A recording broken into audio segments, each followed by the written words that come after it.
Hello there, Sean the Extra Guy here, and welcome to part 2 of my SpellCaster video. If you haven't watched part 1, you're going to be really confused throughout this video, more so than usual with this game. So if you haven't watched part 1, link is in the description or wherever links should be. But anyway, sit back and relax, prepare your eyes and ears for whatever the hell is going to happen, and enjoy the video.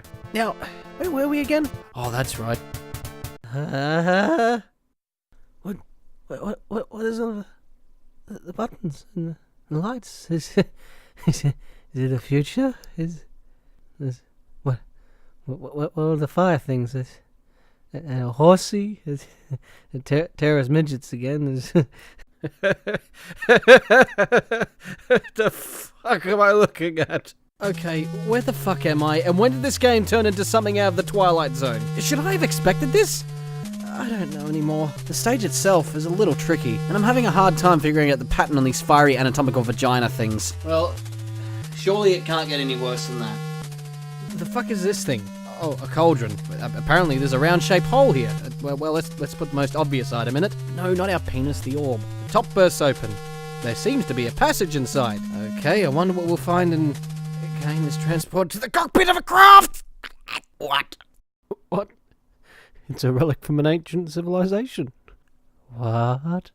What is this strange old place? Whoa, what the fuck am I looking at? It's a spaceship. It's a fucking spaceship. What the fuck? I'm serious, I didn't see this coming. It surprised the fuck out of me. I mean, at first I thought the game was set in a fantasy medieval Japan. At this point, I've got no fucking clue where it's set. Maybe it's, in the weird alternate future, or maybe it's set in the past with sci-fi themes. I really don't fucking know. And there's nothing else to do here now anyway. There's an imprint of a hand, which we need an item to activate. So, let's just move on to the next section of the game. We get out of here, go back to Itsuo, the guy from before, and he tells us, Daikak fights the rebirth of the snake. Well, that's good information to know. Who the hell's Daikok? Are you making fun of Daikak like I am? Or did you just spell his name wrong? Actually, this is another character entirely, because that's totally not confusing at all. It's like Sauron and Saruman, except worse. At least those names sound a little different. In this, it's Daikak and Daikok. One letter away from a typo. And by the way, I really don't think you should be talking about snakes when someone has the word cock in their name. Utsuho asks us for the good news. I found a battleship, but not a snake. Oh yeah, a battleship. Oh, by the way, do you know it's the fucking future down there? You didn't know? The snake is the computer. What? An ancient god was transplanted into the computer. He has watched over the people of Iwata. I'm not following this anymore. It's giving me a migraine. So the walkthrough suggests that I should stock up on energy before the next level, and, I don't think I have to. I'm sure I've got enough. I barely use it anyway. Plus, I don't have the patience to grind for potentially an hour or so just to get 999 energy. I tried it for like 2 minutes, and that was enough for me to know I was not going to do that for any longer. I mean, what I've got at the moment should be enough, right? Oh, shit. This level means business then. Look at all the fucking lava here. And with all the enemies flying around, coupled with the fact that this game loves knockback after damage, and you got yourself a cock-sucking motherfucking dick cheese! You know what? This level is the hardest in the game. It's fucking amazing how much of a contrast this level is compared to the other stages in the game. The way to traverse through this stage is to fly with the Makiri spell, which runs out eventually, but you can activate it again if you're quick enough. Also, every time you get hit, the spell deactivates too, and if your reaction time isn't on point, you'll end up— Fuck you, you little arse nugget! And you see that? In the fucking lava. And Kane just lets it happen like Arnold Schwarzenegger does at the end of Terminator 2. And it'll happen over and over and over again. And every time I die, Derpy Cake here gives me his little lecture, tells me to take a nap, I refuse, and I'm right back to the fucking start of the level. And the fucking enemies in this stage do not get me started. They won't give you a break when you most need it. You've got phoenixes and walls of lava that just pop up out of nowhere. And I think the worst of the enemies in this stage are these fucking fireball things that come in clumps of 4. And they spawn in at the worst fucking times, and they do not go away when you want them to. Not only will it track you and hunt you down to make your life a miserable hell, these fucking things can only be killed with a charge shot. Yeah, good luck being ready for it though, because you'll more than likely be trying to dodge other shit or be firing at the other enemies to worry about these little piss chickens. Holy shit, I've got 27 energy left. I used to have 262, but thanks to all of these wankers, they've nearly stolen every last bit I had. You know, I may as well use that 999 energy password that's just here in the walkthrough. I need it at this point. But it's not like it's gonna make much of a difference anyway, it just means I can fuck up for longer. Oh, fuck! Oh, wanker sauce. God damn it, I didn't do it! Fuck! Oh, what a dick biscuit. Fuck you, I was so close! Oh, you fucking... Fuck! Fucking... This is bullshit.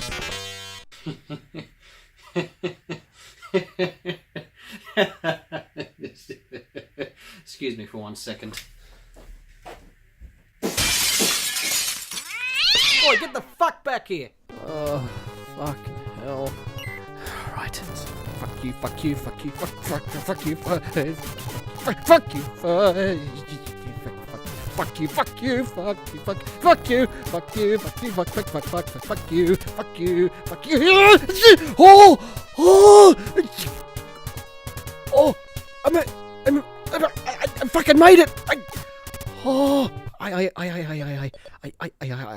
fucking made it.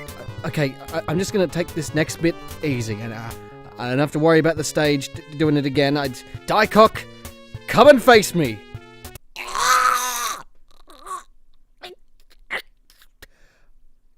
Okay, that's a xenomorph from Alien, except he's been bleached. Named Kezius or Kezus. I don't know. You are practitioners of magic? Don't you mean practitioners, Kane? You dumb shit. You don't know what the fuck's going on here, do you? Do you seriously not see the fucking... What the fucking thing is? You know, H.R. Geiger better come back to collect his fucking rejected costume from the Alien sequels. Yeah, we just... He's got wings. Okay, fucking snake comes out of his mouth. Fires red lightning. I've got nothing else to say. Then we kill him because he's fucking easy. I come to expect that now. Daikok! Do not let Kane live. He hinders us. I guess now we're gonna meet... What the fuck? That's Daikok. That's Daikok. That's Daikok. Someone please explain to me what I'm looking at. It's a fucking space-age golden mutant robotic Yoda crossed with a Tarsier. I don't know if I can even combine that many fucking adjectives in one sentence. So he wants a piece of our ass, of course, and the only way to damage him is to shoot his eye when it's open. Charge shots are the best, but it's hard enough to do when you have all these turds firing lasers at you. Now, you could just spam a spell like Hatton, but you may as well keep your Mars Bar spell ready so you can heal yourself. When we finally defeat him, he leaves behind his hand, which, if you remember, inside that spaceship, there's a slot for that. Well, we have to go back there and activate it, which strengthens us and gives us a quick seizure, because of fucking course it does. And we are transported to a pyramid, which we now have to figure out how to get inside. And doing this without a walkthrough would have been so tedious because I never would have figured out all this shit. Well, first we need to go inside this part to get the golden head of the pyramid. You know, the same one at the end of Mummy Returns, the one that Jonathan takes. We contend with minotaurs that can't hit you even if their life depended on it. The poor fuckers still try though. And then you have these fucking things which look like... Actually, I've got no idea. I'm running out of imagination for this game. A fucking prawn crossed with a baby xenomorph? I don't know, I've got Alien on the mind after the last boss battle. Oh no, not again. Anyway, now that we're inside the pyramid after flying to the top and putting the pyramid head up there, we discovered this place is a fucking maze of rooms and stairs that go to different floors magically. And if you didn't need the walkthrough before, you'll need it now, because if you don't have any knowledge of which doors to go through and what stairs to climb, what bosses you have to defeat, and what items to collect, then you're going to be stuck here for potentially hours on end trying to find everything, including the exit. There's long-ass rooms that lead to nothing, there's pointless rooms with nothing in them. Even the map in the walkthrough is a little confusing to follow at first, but it's not the walkthrough's fault. The way this maze works is not like a normal building, and I suppose that's the point really. But for example, the first room alone you can access rooms 2, 3, 5, 12 and 9, and from what I can see with the map in the walkthrough, the stairs indicate the floors and there are 4 all up, divided by those rooms, but even then it's all fucking confusing, even with the map. Items are hidden in areas you wouldn't even think of checking, especially when you have to do this sort of jumping off the edge of this block and firing at the right time. Of course you need the warhammer to break the walls, which you get by defeating this fucking thing, a flying chimera. You have the same enemies from before, except they're there's some new ones thrown in. There's these guys, which are similar to Medusa heads in Castlevania. There's these bloody worm things that come around every once in a while, and tiny suns that throw their fire slowly at you. Yep, this entire stage is full to the brim with enemies that do not want you to live a carefree existence. Using spells to kill things in this stage is probably the most efficient, but every now and again I have to keep using Mars to heal myself. Sort of cheating death in a way. Well, I mean, it's not technically cheating, because it is in the game as a normal ability, and I suppose I could just make it more challenging by refraining from using any spells. But the thing is, I'm not a masochist, so there's that. We fight our way to find the trident, which is hidden on the Buddha statue. Do you see it yet? Now, if you didn't know, you would think it's just a part of the background, wouldn't you? The next boss we have to face is a fucking eyeball walking on its tentacles. Alright, no, you know what? I've had a fucking enough of this shit. No, I am noping out of this. You know what? Fuck this game. Fuck it.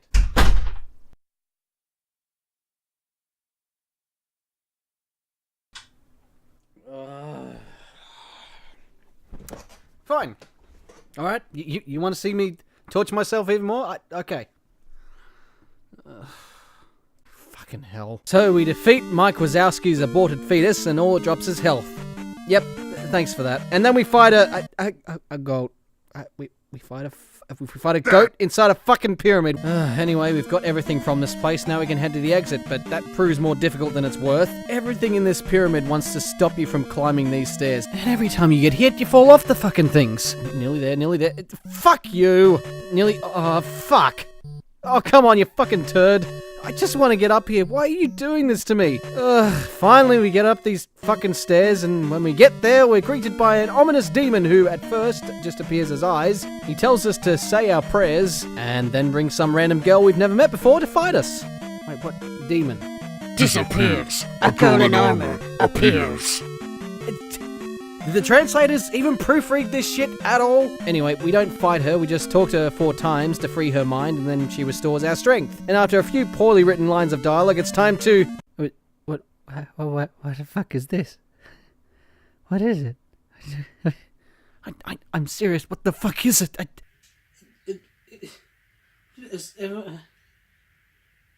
It's a half demon, half blowfly. I swear to God, I haven't get it here.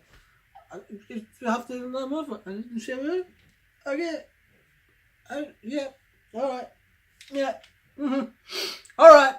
So, it doesn't take long until we defeat this wanker, and then before he dies, he frees his lord. And hopefully that's not a euphemism for his penis. He destroys the pyramid, we grab the girl and head for the ship, and then it's back to Summit Temple to talk to Daikak. He tells us that the gods are our only hope, and we have to go to the underworld to find Izanami. The Dark Lord has been freed, but he is still not awake. Oh, shit, eh? We better do something about it. Anyway, we have to go to the underworld, and there's this cross-eyed guard here. I don't know if they intended it, but yeah, he looks fucking cross-eyed, alright? We show him our sword, which actually is a euphemism for our penis this time, but I can't show that scene here, it's R-rated. And after that, he lets us in.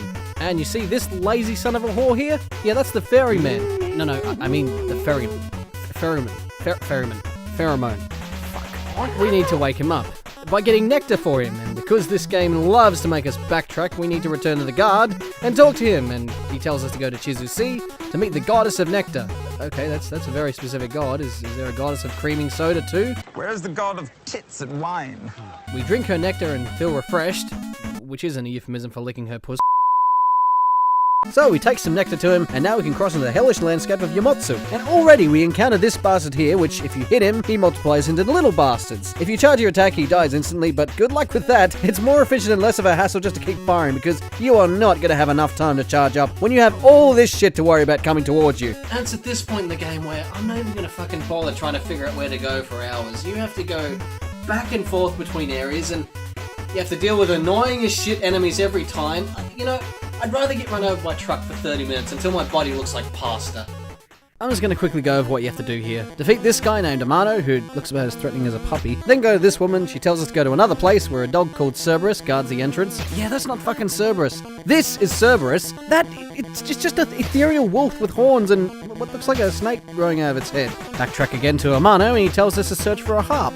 So we go back to the fucking start of the area, back across the sea to Toki Fields, where a giant lump of crusty shit lies waiting for us to break. But no, we can't just break it. What a fucking surprise. It's not like Kane has all these spells to use in the rock. Yeah, nah, they're not powerful enough apparently. So go back to the ferryman, talk to him so we can take his ore, break the boulder, and finally we can get the fucking harp. It's called the Harp of Amano, which according to the manual is sweet music from a land down under. Did they know? Did they intend for it to mean what I think? Excuse me for 1 second. I feel like having a Vegemite sandwich and a bowl of Weet-Bix for some reason. So, we do all that, and before we go, we have to get taught how to play the fucking thing by the Nectar Lady. Fucking hell. And finally we traverse back to the doggy. And then the guy comes out and what do you know, tells us that we need a sword from the God of Thunder. And yes, we have to backtrack again. So, back to the ferryman, and talk to him, and then all of a sudden you're transported into a boss fight against a bunch of demon heads. You know, compared to the last bosses I've faced, this is pretty fucking normal. So you just keep destroying each head one after the other, and you'll end up with... Wait, where are you going? I can't hit you from up there. What the fuck? Where'd he go? Is he gonna come back? What do I do? Is he gonna come back? Hello? Where the fuck did he go? Was that a glitch? What happened? Nope, it's not a glitch. This boss actually up and fucking leaves you if you take too long trying to kill him. If you don't beat him in a set amount of time, guess what? You're stuck here until you reset the game. And that means putting in your long-ass password again, just to have another crack at the boss. If you saved before the fight, that is, which I didn't. I saved after I got the nectar from the woman because I didn't know I was going to be locked into a fight that would... If I didn't win, I'd be in fucking perpetual limbo. I had no indication of that. The ferryman didn't even ask me whether do you want to save? I didn't know. Not even a second conversation with him. Just straight into the fight. And that means I have to do the whole back and forth through that hellhole again, fetching this piece of shit for that piece of shit. You know what, game? Fuck you. I shouldn't have to do that just because you added some weird-ass difficulty curve for this one boss. I really dread having to do something I've already fucking done again. Having to do it for the first time around was tedious enough. Now I have to do it all again?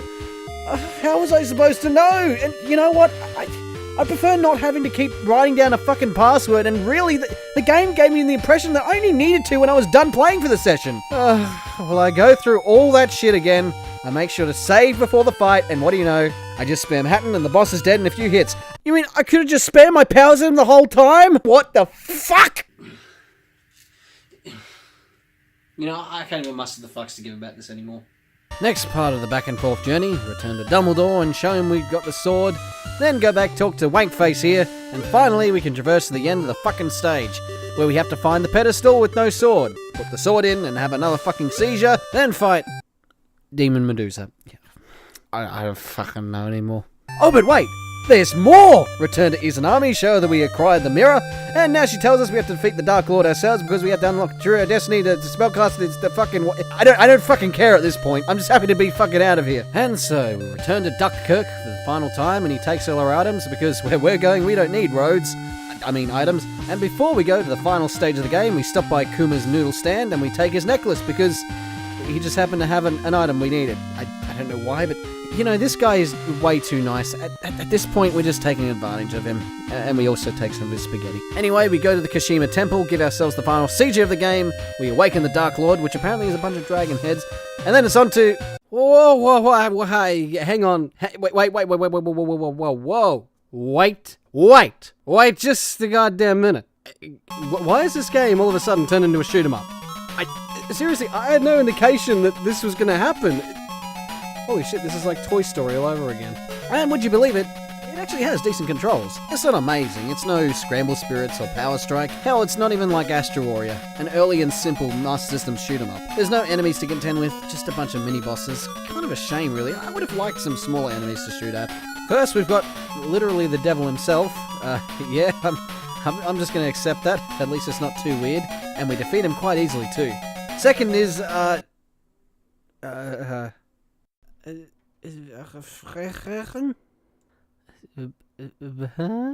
This game, I'm serious, has taken away my creativity to explain what enemies are at this point.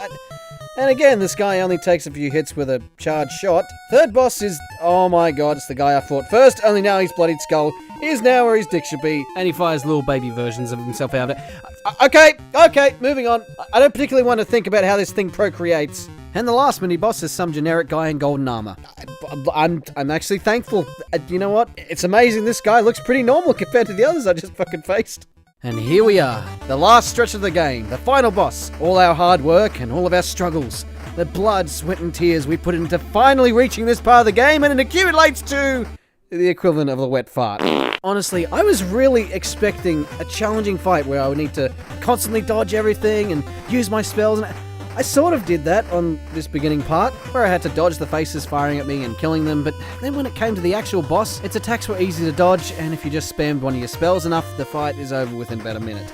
You know, I would have liked more phases for this final boss, because it really just felt like another easy generic boss battle that I've done time and time again in this game. Well, fortunately, or unfortunately, the end screen doesn't have any bad English or errors that stand out. And finally, to end off before the credits, we get a pixelated Bob Ross painting that Kane has just inserted himself into. Kane, you dickhead, you ruined it! How's Bob Ross gonna feed his kids now, Kane?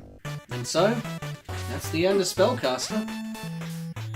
What did I think of the game? It's alright. I mean, it's not bad, but it's not particularly good either. It's kind of in the middle, maybe?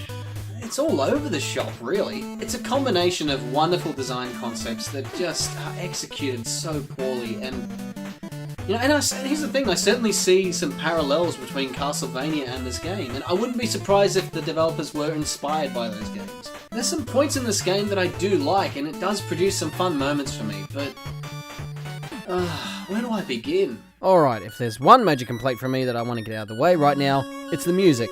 And I'll be really honest and blunt here, most of it sucks.